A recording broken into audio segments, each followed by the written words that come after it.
Who was Trayvon Martin? I've been asked that question 1,000,000 times since his death.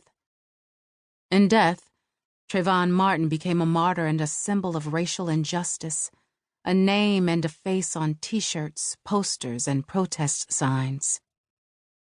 When he was alive, of course, he was none of those things. He was simply a boy growing into a young man, with all of the wonder and promise and struggle that the journey entails. What else was he? He was loved. Trayvon had struggles, academically, even behaviorally at times, but he loved his friends and family, sports, music, and his dreams of flight. And he saw that love returned and those dreams coming within his reach. In other words, he was a boy, and because he was mine, he was, along with his brother, one of the most important and cherished boys in the world. His story begins with my own. My mother named me Sybrina with a Y. When I was born, Sybrina with an A was a very common name. I wanted her name to be different, my mother said, and so it was Sybrina. And if our given birth name is an indication of our destinies, then from the beginning I was blessed and cursed to stand out. I was born in Miami, but we soon moved to Opa-locka, which was a working-class Miami suburb. My mother worked at the post office as a clerk. My birth father was a longshoreman who died young from heart failure. In 1978, when I was 11, my mom remarried to a police officer who worked on the streets of Miami. I was a flower girl at my mother's wedding, dressed in a flowing ivory gown, hair styled up in a bun, and happy. My stepdad was a powerful, strict and taciturn presence in our house. We lovingly called him Dad. I was the baby, the youngest of 6 children, with 2 brothers who always looked out for me, an older sister and 2 stepsisters. We weren't rich, but my parents made sure we were all well provided for.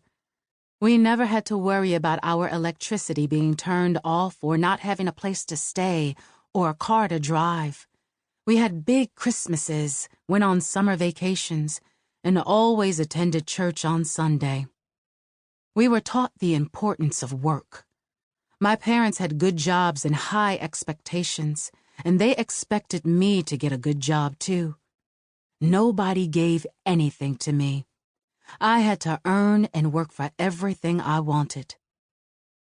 We lived in a predominantly black neighborhood, although within the neighborhood there was a blend of different nationalities: Cuban, Jamaican, Bahamian, and Haitian. Back then, in the 1970s, Opa-locka was a paradise. Children played everywhere, in the street, at the school, in the park. There was a house where a lady sold candy and a corner store where we would get soda and chips. Early on, my mom and dad taught me and my 2 older brothers the proper way of doing things.